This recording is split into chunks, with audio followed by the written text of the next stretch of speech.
Halo teman-teman, salam sehat selalu untuk kita semua, salam sejahtera, semoga Anda dan keluarga dimanapun Anda berada baik-baik saja dengan saya Bung Ropan.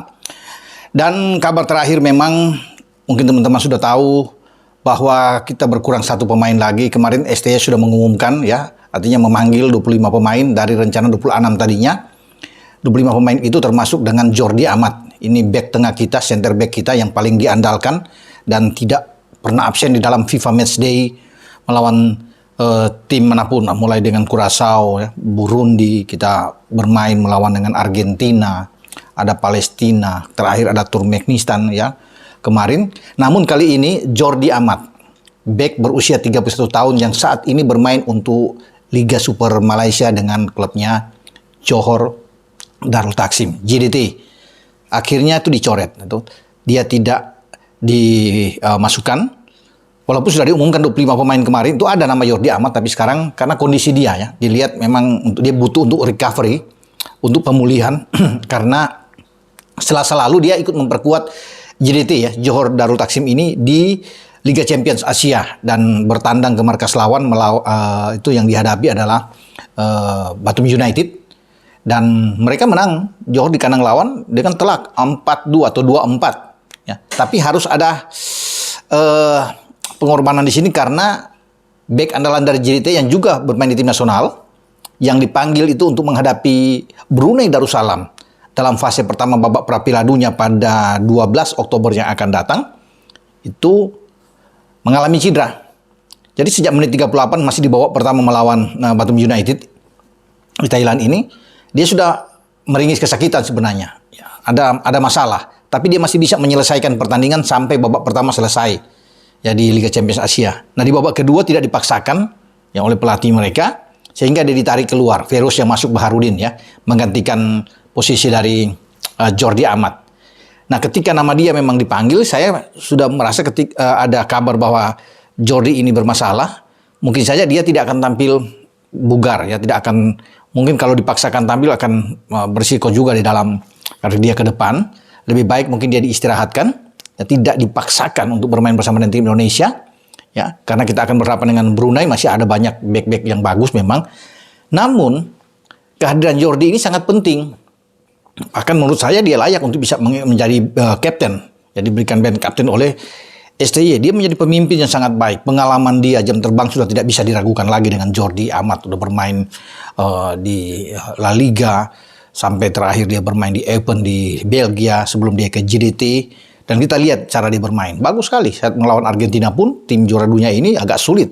Julian Alvarez di depan berat untuk bisa menembus seorang Jordi yang berpasangan dengan Elkan Bagot dan juga dari Skrido di sana. Nah Jordi tidak ada. Kemarin sudah dan tadi sudah diambil keputusan. Manajer tim juga Pak Sumari sudah mengatakan bahwa memang Jordi itu akan diganti. Dia tidak ada. Ya. Sehingga nama dia ya ada pemain lain, tidak ada debutan mungkin yang mengganti posisi dia, tapi ada pemain lama ya yang juga sudah malang melintang di tim nasional kita. Ada Fakhrudin Arianto, ya pemain dari Madura United yang diplot untuk mengisi posisi dari Jordi. Saya pikir dengan Fakhrudin juga kalau melawan Brunei masih bisa ya, untuk bisa ada Rizky Ridho di sana dan Elkan Bagot. Nah, nama yang saya sebut terakhir Elkan Bagot ini akan menjadi harapan tulang punggung bagi tim nasional kita untuk bermain ketika dia tidak ada Jordi karena sudah biasa dengan Jordi. Nah, dia harus ada di lapangan untuk bertarung habis-habisan ya, didampingi tentunya dengan tandem dia yang sukses di U23 di Solo ketika Piala Asia dan mengalahkan Cina Taipei serta Turkmenistan saat itu.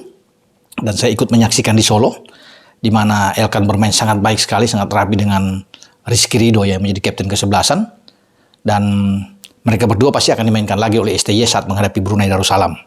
Oke, tanpa Jordi, ya, tapi kekuatan di belakang tidak akan berkurang sama sekali dengan adanya Rizky dan juga dengan Elkan. Ya, kemudian masih dibantu kalau bermain dengan 3 back ada Fakhrudin. Ini juga sangat berpengalaman, jadi saya pikir oke lah untuk bermain dan kita tidak perlu gentar memang. Nah, mungkin siapa tahu dalam pertandingan di leg kedua saat menghadapi Brunei ada perubahan kalau kondisi memang baik ya, tentunya kita akan lihat bagaimana keberadaan seorang Jordi ini, tapi saya pikir nggak perlulah dengan Jordi biar aja untuk istirahat ya, sehingga kita masih bisa pakai di fase kedua saat kita akan lolos dari Brunei untuk menghadapi Irak, menghadapi Vietnam dan menghadapi Filipina nantinya.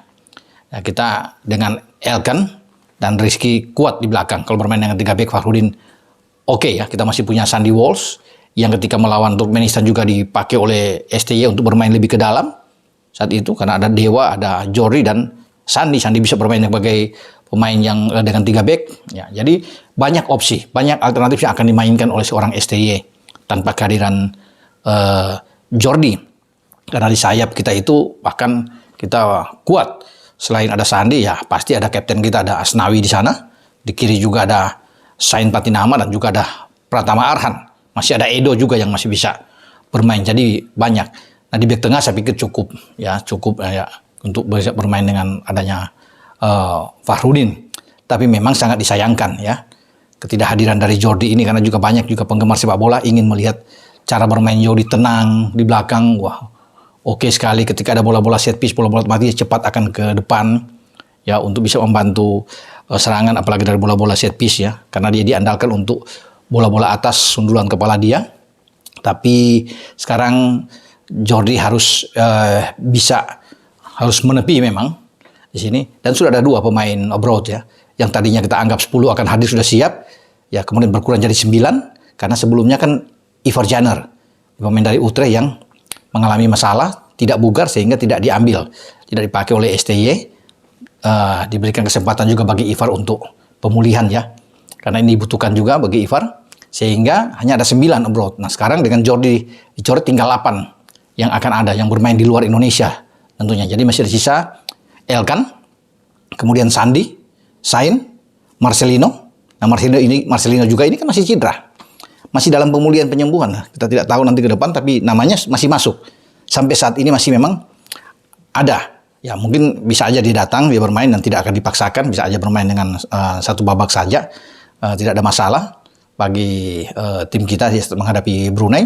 Jadi itu tadi, jadi ada Elkan, Sandy, Sain, Marcelino yang ada di Eropa, kemudian ada Sadil yang bermain di Sabah, ada juga Rafael Struijk yang masih ada di Eropa bermain dengan Ado, Pratama Arhan, Tokyo Verdy dan juga dengan Asnawi.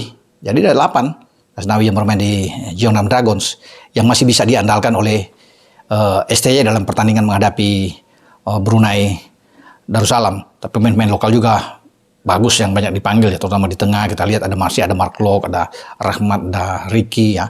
Di depan masih ada Dendi, masih ada Dimas, ada Ramadan Sananta. Ya oke, ada Witan Sulaiman juga, masih ada Egy dipanggil, apalagi kita tahu di depan masih ada Sadil kan yang saya sebut tadi di Sabah yang masih bisa ditaruh di sana. Jadi alternatif itu banyak memang. Ya, ada Prasetyo juga dari PSS Semarang yang bisa bermain di back tengah walaupun sudah ada Fakhrudin. Jadi memang kekuatan kita masih bisa terjaga lah dengan ketidakberadaan Ivar, juga dengan Jordi terakhir. Kita masih kuat untuk ukuran melawan Brunei tanpa menganggap enteng, tanpa memandang sebelah mata. Saya rasa dengan materi yang ada saat ini kita bisa mengatasi Brunei. Ya, apalagi bermain di Jakarta, kita akan unggul melawan mereka ya, dengan kualitas kita tentunya ada di atas Brunei ya. Jadi tidak perlu khawatir lah kalau menurut saya ya, dengan kecuali kalau kita bisa menghadapi Irak, menghadapi Vietnam dengan ketidakadaan Ivar dan juga dengan Jordi ini agak juga ketar-ketir, karena ini kan 2 tim yang sangat kuat ya. Oke, sampai di sini dengan saya Bung Ropan untuk berbicara ya, dengan ketidakhadiran Jordi untuk mengikuti Ivar juga yang sudah tidak hadir, tapi tetap optimis bahwa tim Garuda kita di bawah STY akan terus bisa melaju sampai ke fase berikut dan kita bisa melewati Brunei Darussalam. Ciao.